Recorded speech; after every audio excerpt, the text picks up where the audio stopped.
Ngayon, minsan na lang ako nakakalabas ng bahay. Kung makakalabas man, dapat covered, nakamaskara. Pero parang ganun pa rin kasi nag-uumapaw pa rin yung kagwapuhan ko. Tapos nararamdaman nila yung aura ko. Parang ganun pa rin. Minsan sabi ko sa sarili ko, Lord, bakit ako? Bakit sobrang gwapo ko? Sana sa iba mo na lang binigay. Kasi parang nakukulong ako sa sarili kong kagwapuhan.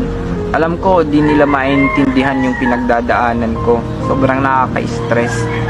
Yung iba, palaging naririnig ko sa kanila, bukang bibig nila, sana all gwapo, sana all cute, sana all pogi. Ang hirap pag pinaparinggan ka. Kakainis. So ngayon, malimit lang na-enjoy ko yung buhay kasi parang limitado. Gustong gusto ko ma-enjoy yung buhay kaso parang pinipigilan ako ng kagwapuhan ko. Sa ngayon, hindi ko makapag-travel kasamang kaibigan.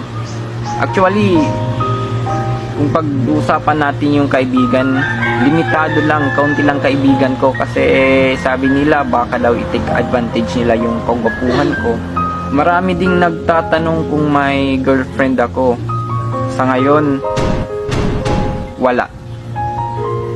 Hindi naman sa sinasabi kong ayaw kong mag-girlfriend. Kasi nga, ang dami, sobrang dami. Hindi ako makapili. Nawawalan ako ng time. Nawawalan ako ng gana. Sobrang pressure. Kaya mas pinili ko na lang na maging single. Kung mayroon man, baka mabash lang. Inaalala ko lang yung kapakanan niya. Yan yung pinakaayaw ko, yung may nasasaktan na babae ng dahil sa akin. Kaya ngayon, iniisip ko yung sarili ko lang. Parang mas mabuti na ng sarili ko. At sa mga nagtatanong kung anong sekreto ko sa mukha ko, anong nilalagay ko, wala, natural lang yan. Once nagtry ako ng Tide, pero imbis na gusto ko umangit, ba't ganun? Ang pogi ko pa rin. Sa ngayon, parang harapin ko na lang ata yung bigay sa akin, yung tadhana sa akin. Ito na talaga yung buhay ko.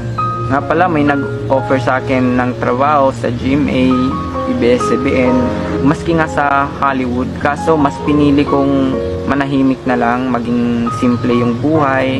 Si Andrea Torres, pinilit niya ako na mag-join sa GMA 7. Kaso nagawa ko pa rin tanggihan kasi nga I feel not safe. Baka i-take advantage ako nila. Kaya mas pinipili ko na lang na maging simple yung buhay ko. Ayun, dito lang ako sa bahay.